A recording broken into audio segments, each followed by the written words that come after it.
কুমিল্লার ১৪ গ্রামের ওয়াহিদুর রহমান এলজিইডির প্রধান এই প্রকৌশলী ২০০২ সাল থেকে এককভাবে রাজত্ব করছেন এলজিইডি ভবনে। তার কথাতেই নাকি এলজিইডিতে চাকরি হয়, আবার তার কথাতেই চাকরি হারান এলজিইডির কর্মকর্তা কর্মচারীরা।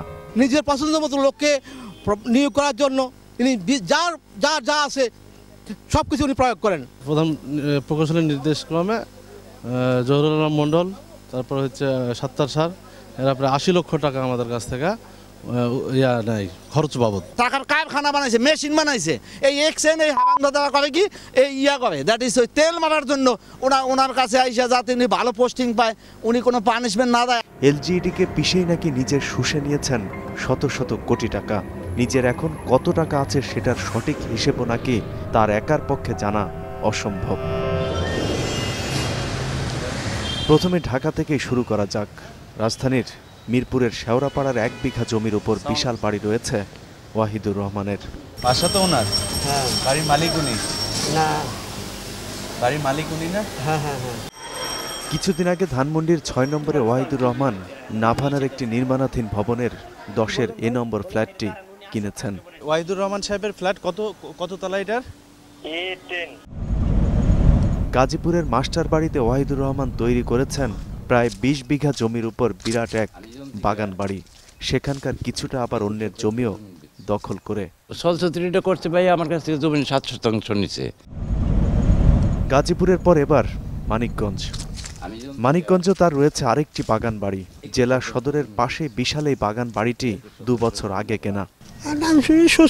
সেটাতে এখনো কাজ শুরু হয়নি। তার আগে এলজিইডির ৪৪ কোটি টাকা খরচ করে শুধুমাত্র নিজের জমিতে যাওয়ার জন্যই ব্রিজ তৈরি করছেন ওয়াহিদুর রহমান। প্রায় ২০০ ডিসিমেল জায়গা কেনার কারণেই এই এলাকা উন্নয়নের জন্য তার এই ব্রিজ মূলত করা।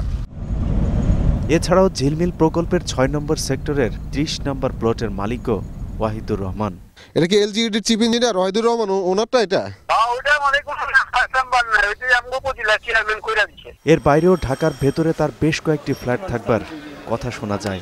অবশ্য সেগুলো খুবই গোপনীয়ভাবে নিকট আত্মীয়দের নামে করা হয়েছে। দেশের অঢেল সম্পদের পাশাপাশি বিদেশে তার অন্তত ২টি দেশে বাড়ি থাকবার কথা লোক মুখে শোনা যায়। এর মধ্যে একটি দেশের বাড়ির ঠিকানা পাওয়া না গেলেও অস্ট্রেলিয়াতে তার ২টি বাড়ির ঠিকানা ও ছবি আমাদের হাতে পৌঁছেছে। ১৯৮২ সালে চাকরিতে যোগদান করা প্রকৌশলী ওয়াহিদুর রহমানের চাকরির মেয়াদ শেষ হবার কথা ছিল ২০১০ সালের ১১ ডিসেম্বর। কিন্তু মুক্তিযোদ্ধা সার্টিফিকেট দিয়ে তিনি তার চাকরির মেয়াদ ৩ দফা বাড়িয়েছেন। অভিযোগ উঠেছে সেটিও নাকি ভুয়া মুক্তিযোদ্ধার সার্টিফিকেট। ওয়াহিদুর রহমান সাহেব কি মুক্তিযোদ্ধা ছিল কিনা? না, উনি মুক্তিযোদ্ধা ছিলেন না। উনি একজন ১৪ গ্রামের মুক্তিযোদ্ধা, কিন্তু আমরা বাস্তবে ওনাকে চিনি না। এত সম্পদের মালিক কিভাবে হলেন ওয়াহিদুর রহমান, সেটা জানতে তার অফিসে গিয়েও তার সন্তোষজনক বক্তব্য পাওয়া যায়নি। সরকারি সিদ্ধান্ত।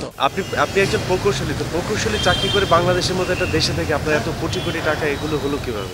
জানি না। প্রশ্ন উত্তর দেন। আপনি এই যে মুক্তিযোদ্ধার সার্টিফিকেট, আপনার সেই সার্টিফিকেটও তো ভুয়া। ইলিয়াস হুসাইন, ২১ টেলিভিশন, ঢাকা।